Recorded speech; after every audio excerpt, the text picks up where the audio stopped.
Humor me, is this a southwestern phenomenon? I live in a rural house surrounded by forest on a sizable property.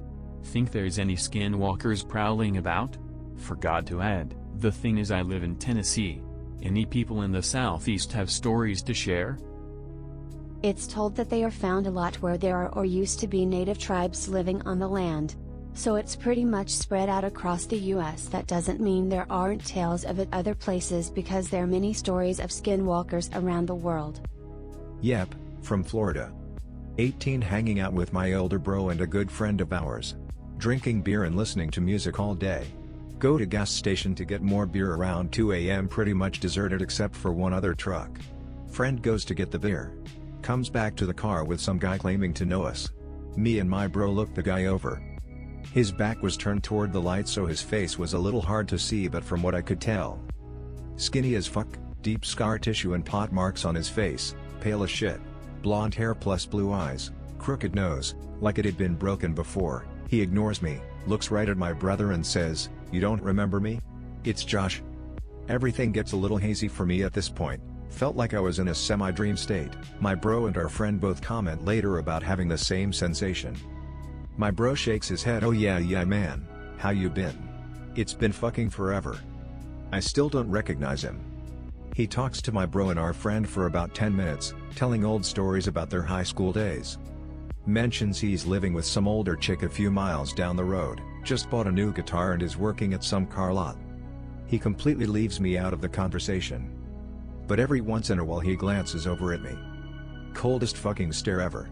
I get the feeling he doesn't want me there, like I'm interrupting something. Eventually my bro asks him to come back to the house and chill with us. Josh gains some enthusiasm. "Yeah man, we need to catch up." I interject and say there's not really any room left at the house. He gives me another cold-ass stare. Silence for a few seconds. This is the part that's really hazy for me. I don't really remember him leaving after this. I don't remember him or my bro or my friend saying goodbye. All I remember is seeing him walk away from the car for a few feet and disappearing. The truck from earlier was gone as well, and I don't remember hearing it being started up or leaving the area during/after the conversation. My memory literally jumps from this freak's unsettling stare to my brother asking, "Don't you remember him?" I think for a second and say no, I have no clue who that creepy motherfucker is. That's fucking Josh, insert last name. The hell?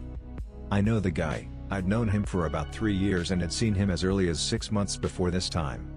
He looked nothing like him.